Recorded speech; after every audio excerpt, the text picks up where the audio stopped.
Hello everyone and welcome to Homunculus Gaming. We're going to wrap up everything that happened in gaming this week. If at any time you want to return to the main menu, you can simply click this Homunculus Gaming symbol, which will be conveniently located in the bottom right hand corner. And with all that out of the way, if you don't give an F about anything else but one of these games, you can simply click one of them now to go directly to that story. Waiting, nothing? You good? Alright, let's go. The first-person stealth action adventure game Dishonored, which was developed by Arcane Studios but published by Bethesda Softworks, was released this week. Well, just kidding all you across the pond. North America got it this October 9th, you Aussies will get it October 11th, Japan will get it October 11th as well, and the EU will have to wait till October 12th. In general, Dishonored has been given extremely favorable reviews, and in some places even critical acclaim. However, some people have expressed concerns already about the length of the game. If you play the action-y type of role and just blaze your way through objectives, most people can beat it in about 4 to 5 hours. However, if you actually take your time to explore the world and see everything that's been built into it, as well as sneak around and play through many different ways, then you will be much more likely to have gotten your $60 worth out of this game. To make this game even have more replayability, there is a chaos system in place of a morality system, which tracks how much collateral damage and violent deaths are caused by the player, and in turn makes the game more dangerous and threatening as you go on. Regardless, Dishonored is an interesting blend of gameplay mechanics and aesthetic choices as it's set in a magic, totalitarian steampunk world. Dishonored has secured its place as one of the most interesting and unique games of this year. Also, in the week prior to its release, the game was the third best-selling game on Steam based on pre-orders. The RTS/first-person shooter blended game in a sci-fi world, Natural Selection 2 now has a release date, Halloween, October 31st, 2012. In Natural Selection 2, you can choose between two teams, humans and aliens. They both have their own unique class systems and ways you can upgrade them, but they also have their own commanders. While everybody else plays from a first-person perspective, a commander on each team will play from a RTS perspective, and they can drop items like health packs for the players as well as build buildings for them to support them. This game is actually eerily similar to a game that came out a long time ago called Tremulous. No one really played that, so no one really is talking about the eerily comparison between them. Oh well. Natural Selection will ship with a price of $34.95, as well as a pre-order gives you access to beta. Dean Hall, aka Rocket, best known for being the lead designer of the Arma 2 mod DayZ, did a roughly 1 hour presentation at Eurogamer this year about how DayZ is going to go into being a standalone game.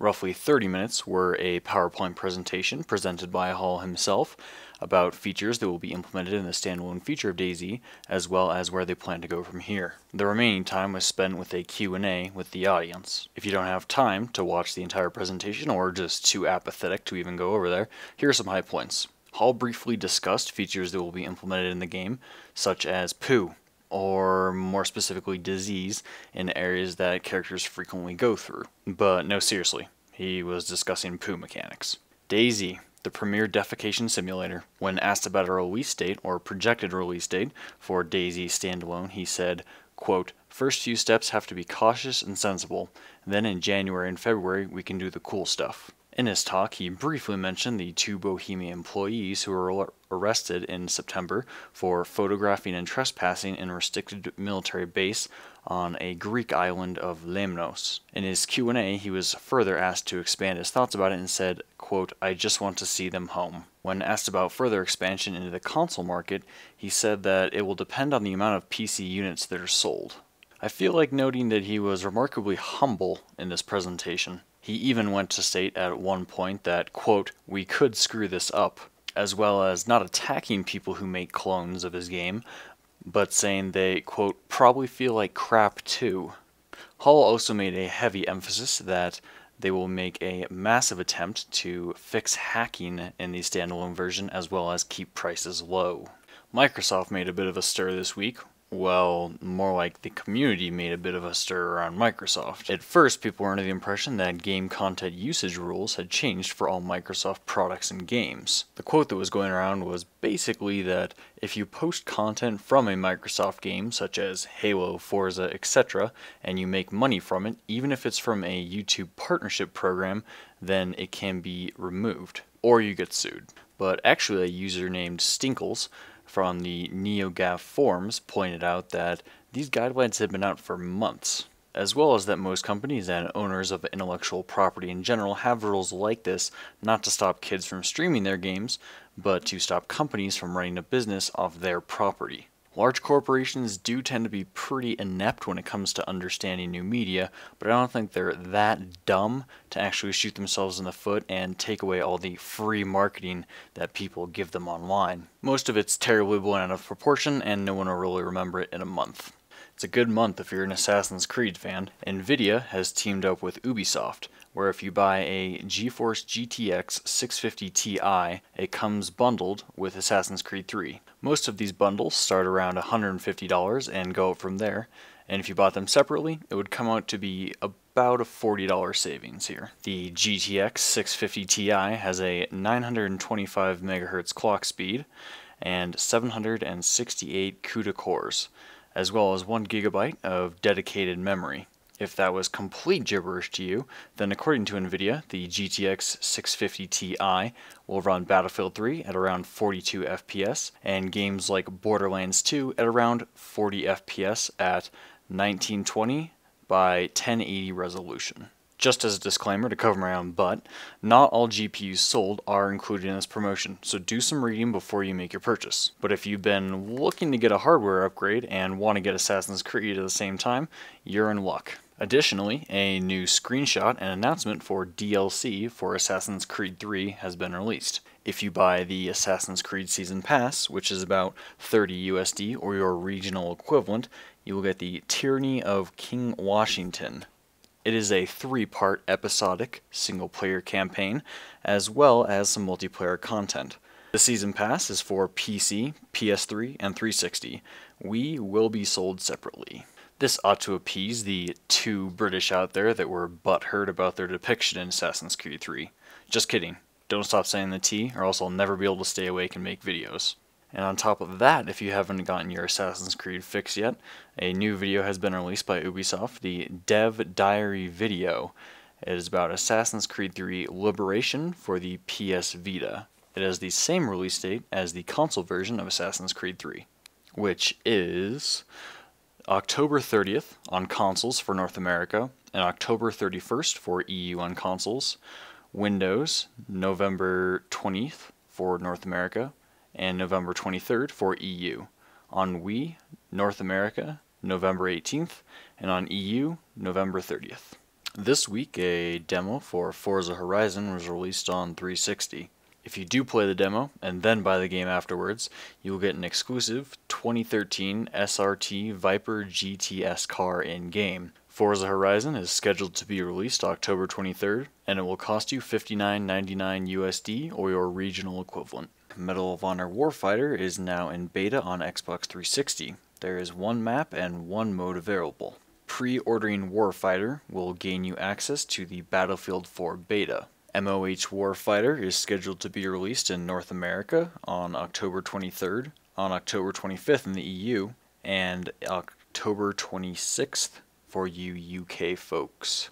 Yay, another modern military first-person shooter, exactly what gaming needs right now. And if I didn't completely sabotage this video, and the 2 of you out there that aren't MMFPS, is that a thing? Let's make that a thing.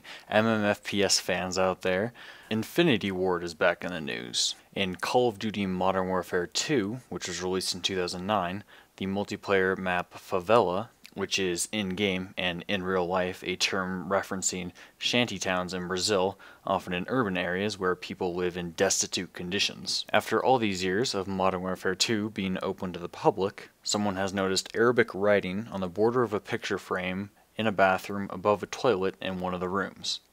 The writing is a quote from the Prophet Muhammad, which says, quote, "Allah is great, Allah is beautiful." It is forbidden in Muslim tradition to depict Quranic statements on the walls of bathrooms or restrooms, so, upon request from Muslim gamers, Infinity Ward has pulled them out from rotation. They have stated that they will patch the picture frame out of the game and then once again make it available for public use. Cliff Bleszinski, aka Cliffy B, has left Epic Games, a company he co-founded and spent more than 20 years at. Cliffy B is well known in the gaming community for his work on Unreal Tournament, and Gears of War. In his farewell statement to Epic employees, he said, "I've been, quote, doing this since I was a teenager, and it's time for a much-needed break." And of course, many threads on the internet started speculation overnight. However, a recent update to the story is that Cliffy B actually responded to a certain thread saying, quote, "It is very unprofessional to get a new gig while you're being paid by someone else. I didn't want to do that. I honestly just want to chill at the beach for a while with my wife and dogs, maybe show her Japan at some point." He then goes on to explain that they went out with friends of someone's friend's girlfriend of the OP and something like that. I, for one, will be the first to start speculation on the new gig and Japan connection and say that he's going to go work for Nintendo. Oh god, the abomination that will be playing Unreal Tournament on the Wii with the controller accessory guns. War of the Roses, a third-person, extremely customizable medieval combat simulator, has been released this week. It's received mixed reviews, some people liking it, some people being more critical about how it will do. It is only $29.99, but some people are questioning the replayability value as there's only 2 game modes in the game right now. It might be difficult for War of the Roses to retain people with only TDM and Conquest mode, not to mention there's only multiplayer in the game. On top of that, War of the Roses isn't the only medieval combat game coming out. On the 16th of October, Chivalry Medieval Warfare will drop. Chivalry originally started as a Half-Life 2 mod, but is now a complete full-release game.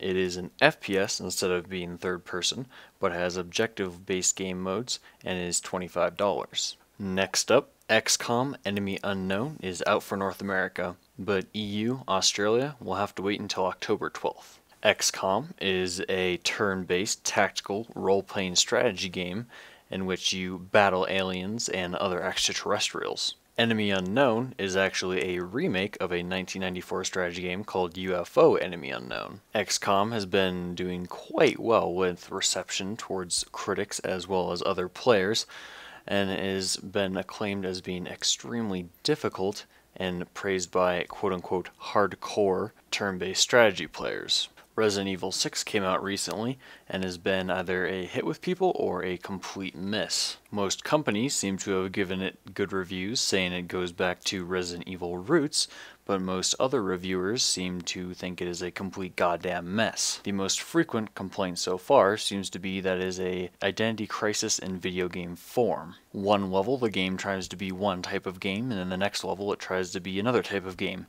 doing neither well but spreading itself too thin over different types. Regardless, I encourage you to use your own critical thinking when doing your own research and considering a purchase. Also, it might be worth taking into consideration the objectivity and conflicts of interest of reviewers.